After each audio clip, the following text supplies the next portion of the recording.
Salut à tous, alors je m'appelle Christophe Rimbaud, je suis l'auteur d'un petit jeu qui vient de sortir qui s'appelle Ohio Bob, qui est, alors vous allez pouvoir le voir tout de suite, voilà, c'est un tout petit jeu, qui est un jeu format micro-game qui sort chez Matago.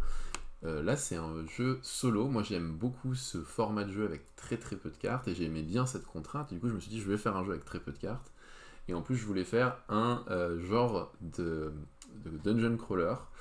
Et je me dis, mais c'est un gros challenge de réussir à le faire avec aussi peu de matériel. Et du coup, je suis très très content de vous montrer ce jeu-là aujourd'hui. Je suis content du rendu. Le jeu donc est sorti vendredi dernier dans les boutiques, donc n'hésitez pas à le demander à votre ludicaire s'il ne l'a pas, parce que comme c'est une game où il y a un jeu qui sort par mois, ben en fait clairement les ludicaires ils sont paumés, hein. Je comprends très bien, il y a trop de jeux qui sortent en ce moment. Donc n'hésitez pas à leur demander, c'est un petit jeu qui coûte une dizaine d'euros. Euh, Ne confondez pas avec un autre jeu qui va sortir en France au début de l'année prochaine. C'est donc le petit jeu qui est en bas là, de ce côté-là, voilà, qui est aussi Oyo Bob. C'est le même jeu qui va sortir dans une boîte un peu plus grosse au format Pixel Games. Il sort en fait pour le marché américain déjà dès octobre. En fait, il sort à Essen. Il y a un genre de petit financement participatif pour ceux qui avaient envie d'avoir le jeu un petit peu en premier. Si vous allez sur Essen, vous pourrez le trouver. C'est le même jeu, sauf que la boîte étant un petit peu plus grosse, hein, c'est donc les jeux petites Game Boy, hein, il y a déjà Level 10 que j'aime bien dans cette version-là, il y a pas mal de petits jeux différents.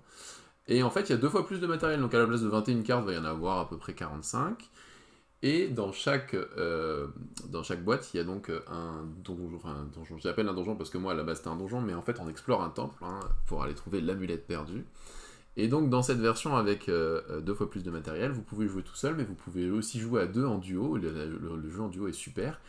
Dans tous les cas, les deux boîtes ont des temples différents. Et ça c'est sympa parce que du coup vous pourrez dans tous les cas jouer avec les cartes de l'un, les cartes de l'autre. Voilà, les deux sont pas incompatibles. Moi je sais que je serais très content d'avoir les deux. En tout cas, aujourd'hui, je vais vous expliquer qu'est-ce qu'il y a uniquement dans la petite boîte au-dessus, et puis on est parti tout de suite. Alors, il va vous manquer quelque chose dans la boîte, parce qu'en fait, comme c'est un jeu de dungeon crawling, vous allez voir que les cartes, hop, de l'autre côté, ben, en fait, il y a des petits donjons, petites cartes de temple, et ben vous aurez besoin d'un pion. Alors, vous pouvez prendre n'importe quoi.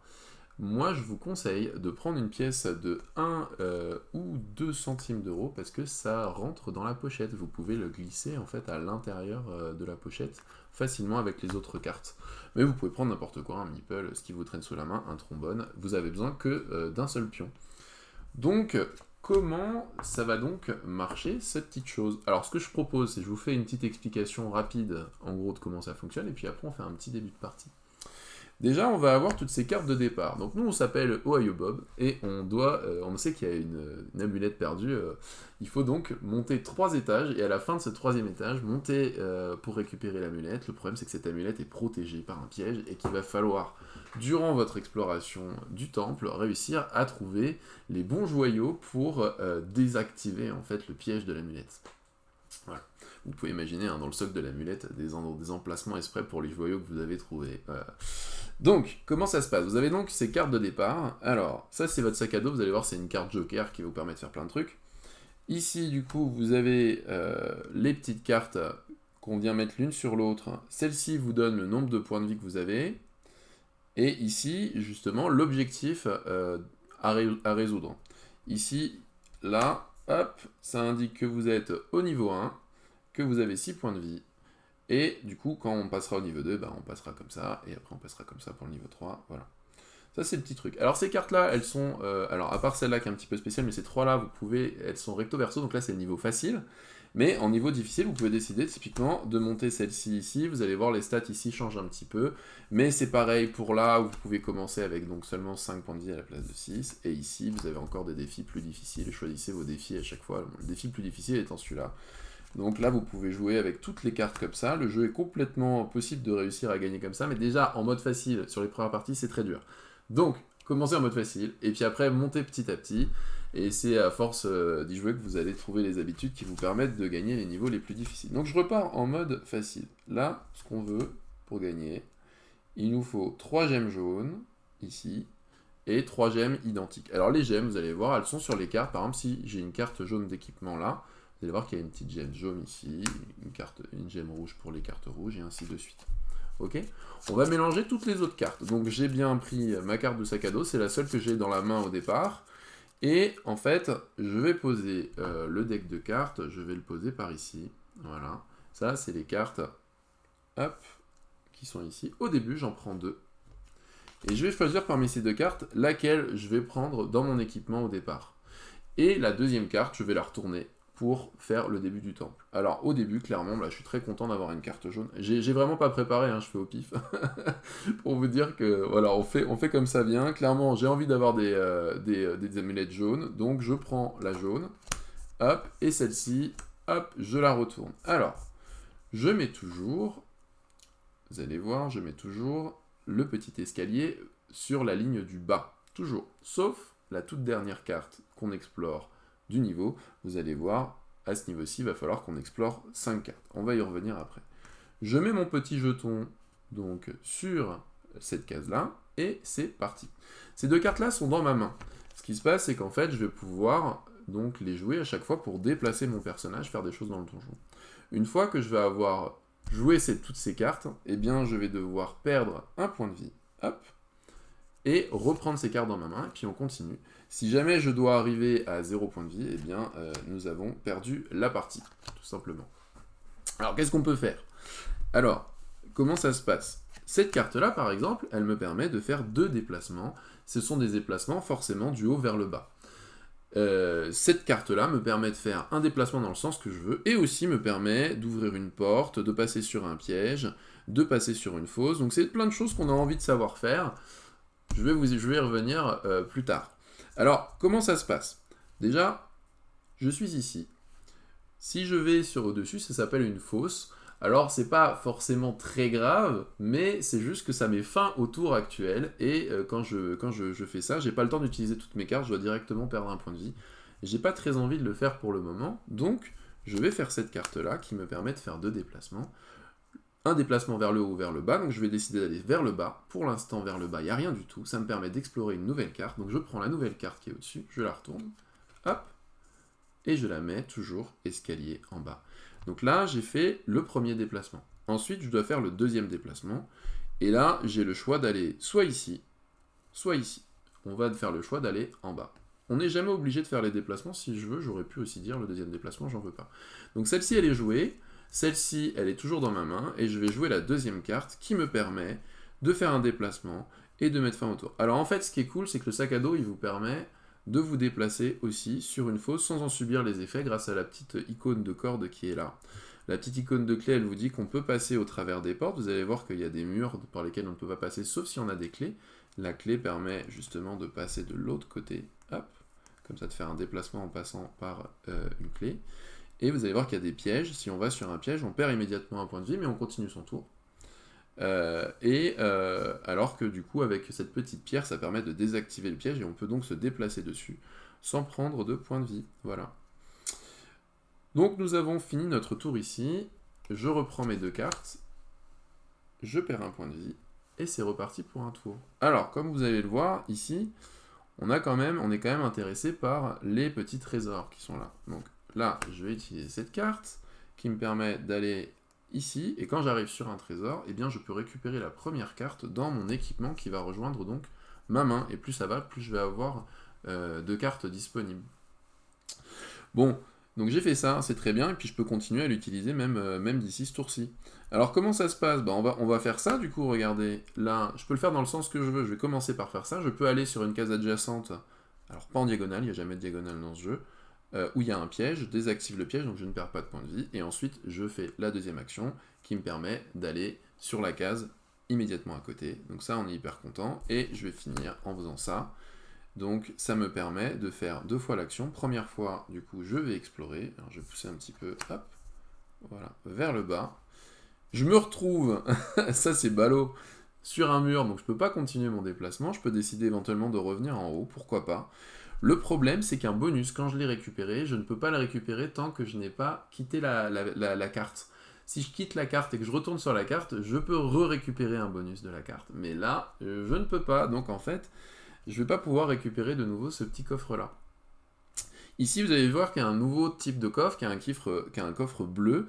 Ça veut dire que si je vais dessus, je récupère pas la première carte, je récupère la première carte bleue du paquet. Bon, alors là, il se trouve que la première est bleue, mais si elle n'était pas bleue, bah, je vais chercher jusqu'à avoir une carte bleue. Voilà, donc là j'ai refait un tour, je vais récupérer ici, et puis on est reparti pour un tour, et puis ça va continuer comme ça. Alors, je vais un petit peu accélérer les explications pour vous expliquer ce qui se passe à la fin d'un tour. Déjà, vous avez quelques icônes qu'on n'a pas vues, on a vu qu'il y a ici un petit bout de viande, ça vous permet simplement de récupérer un point de vie.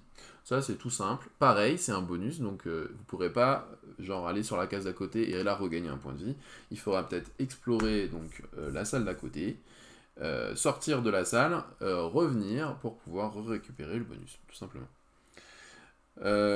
Nous avons aussi... qu'est-ce qu'on n'a pas vu comme symbole? Si jamais vous allez ici grâce à une petite clé, vous avez un petit téléporteur. Le téléporteur vous permet d'aller sur n'importe quelle carte adjacente sur la même position. Donc là, c'était cette position-là. Ça me permet d'aller ici, par exemple. Voilà, donc très pratique. Donc voilà. Et qu'est-ce qui se passe quand j'explore la 5e salle? Donc par exemple, je suis ici, j'explore vers le haut. La 5e salle, ici, vous voyez qu'en fait, on me demande d'avoir 5 cartes au premier niveau. Donc ici, la carte que j'explore, c'est la 5e. Comme c'est la 5e, à la place de mettre le petit escalier vers le bas, je la mets sur la case du haut, ici. Et donc, je sais que c'est par ici que je peux accéder au niveau suivant. Je peux donc continuer à faire mon déplacement. Imaginons que... alors, tiens, on va faire l'exemple, hein, mais là, ça va être compliqué d'y accéder avec les cartes que j'ai. De toute façon, vous pouvez avoir plein de cartes. Hop, on va donc dire qu'on est arrivé ici. Qu'est-ce qui se passe à la fin d'un niveau? Alors, la première chose, c'est qu'on regarde si on n'a pas trop de cartes. Parce qu'en fait, vous allez voir ici, il y a un maximum. Donc, imaginons que j'ai récupéré encore 2 cartes, voilà. Je récupère toutes mes cartes en main, donc toutes les cartes que je les ai jouées ou pas, je les récupère en main, et je dois respecter le maximum pour passer au niveau suivant. Donc là, maximum 4, donc là, je dois décider laquelle j'enlève. Je peux enlever ma carte de départ, même si elle est bien pratique, mais c'est pas forcément la meilleure. Je peux en enlever une autre, ça c'est, je vois, par exemple, je me dis, bon, tiens, finalement, la rouge, voilà, me sert pas tant que ça, ou la corde, là, on va voir après. Hop, allez. Je la remets avec les autres cartes du niveau. Toutes ces cartes-là, je les remélange, et je les mets en dessous du paquet. Hop, de cartes ici, de la pioche. Ensuite, je vais passer au niveau 2, ici. Je récupère tous mes points de vie, donc là je repasse à 6 points de vie. Et on est reparti pour un tour, sachant que à chaque fois que je vais récupérer mes cartes, au niveau 2, je perds 2 points de vie. Je dois de nouveau explorer 5 tuiles, 5 cartes. Alors, à savoir que quand on commence un nouveau niveau, on regarde les 2 premières cartes. Alors là, on n'en met pas une dans la main, on choisit simplement celle qu'on veut comme étant notre première salle de départ. Alors pourquoi ça? Typiquement là j'ai bien envie de récupérer une jaune, donc ça me permet de dire c'est celle-ci que je mets en départ, et comme ça, si jamais, tiens typiquement là, hop, j'utilise cette carte là pour me déplacer 2 fois comme ça, cette carte là pour me déplacer une fois comme ça, et du coup ça me permet de récupérer une nouvelle carte jaune dont j'ai besoin pour gagner la partie à la fin. Voilà. On fait un deuxième niveau, 3e niveau, et à la fin du dernier niveau, eh bien, il faut avoir dans son équipement les cartes nécessaires. Ici, donc là j'ai déjà les 3 jaunes, mais il me faudrait par exemple 3 rouges pour réussir à gagner la partie. Voilà. De quoi je vous ai pas parlé? Donc il y a les cartes bleues qui permettent de passer au travers des petites serrures qui sont ici. Donc par exemple sur celle-ci, je pourrais passer au travers de la porte, et le deuxième mouvement me permet soit d'aller là mais je prends un point de vie, soit d'aller explorer une nouvelle carte à côté, là voilà ici par exemple. Ça on a vu que c'était pour passer au travers des pièges. On a une carte qui est multicolore, il n'y en a qu'une seule, elle permet simplement de faire la gemme qu'on veut à la fin pour la condition de victoire, même si son pouvoir est pas terrible, ça permet juste de faire un déplacement comme ça. Et vous avez 4 cartes qui sont assez rigolotes, qui sont les cartes spéciales un petit peu. Donc je vais vous les expliquer parce qu'elles sont un petit peu rigolotes, moi j'aime bien. Celle-ci, elle permet de copier le pouvoir de la carte qui est au-dessus du paquet. Donc par exemple, là si c'est ça la carte au-dessus du paquet, voilà, je copie l'équipement et je fais exactement la même chose. Cette carte-là, elle me permet de passer au travers d'un mur. C'est une genre de masse. Hein. Donc, bah, alors qu'il y ait une serrure ou pas, hein, peu importe, ça permet de passer au travers du mur. Et des fois, ça fait des choses bien pratiques. Bah, tout à l'heure, quand j'étais bloqué avec le coffre bleu, bah, ça m'aurait permis de passer directement pour aller récupérer le coffre bleu. Cette carte-là, elle permet d'explorer, même si vous n'êtes pas au bord, au bord d'une pièce. Vous voyez, là, ici, normalement, j'ai besoin d'être là pour explorer ici. Mais là, en fait, ça me permet d'explorer directement une carte à partir du moment où j'ai pas de mur entre moi et le bord de la carte. Voilà. Alors, par contre, ça permettrait pas d'explorer sur une carte adjacente. J'ai pas le droit d'explorer là. C'est vraiment là, ça me permet d'explorer ici ou là. Voilà. Et là, j'ai pas le droit d'explorer parce que du coup, il y a un mur ici. Mais c'est assez pratique, ça permet d'explorer plus rapidement. Et ici, vous avez une carte de corde qui vous permet de faire soit de déplacements horizontaux, soit de déplacements verticaux. Mais par contre, vous voyez, la flèche n'est pas jaune. En fait, elle vous permet uniquement de passer sur des cases complètement vides, c'est-à-dire qu'il ne peut pas y avoir ni de symbole, aucun symbole, hein, en fait là, là c'est pas possible, et ça permet pas non plus d'explorer.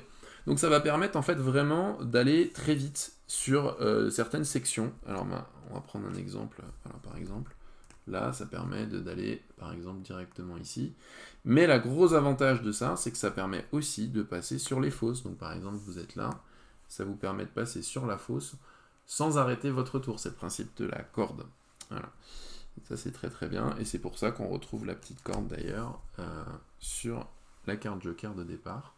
Carte joker de départ qui, de l'autre côté, a aussi une partie temple. Pourquoi? Parce qu'on peut décider à la fin d'un niveau de s'en séparer si on a trop de cartes.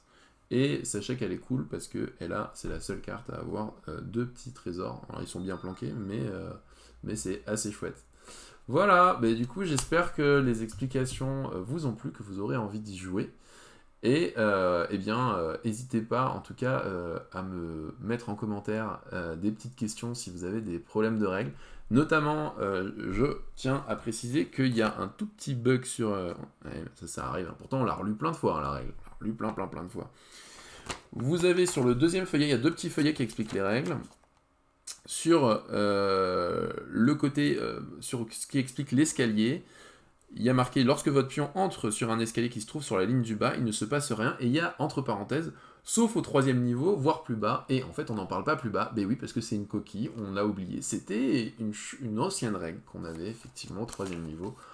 On pouvait utiliser les escaliers un petit peu différemment pour aller récupérer les cartes qu'on voulait, mais cette règle n'existe plus, donc voilà, ne vous posez pas la question 1000 ans, c'est juste que c'est une coquille de notre part.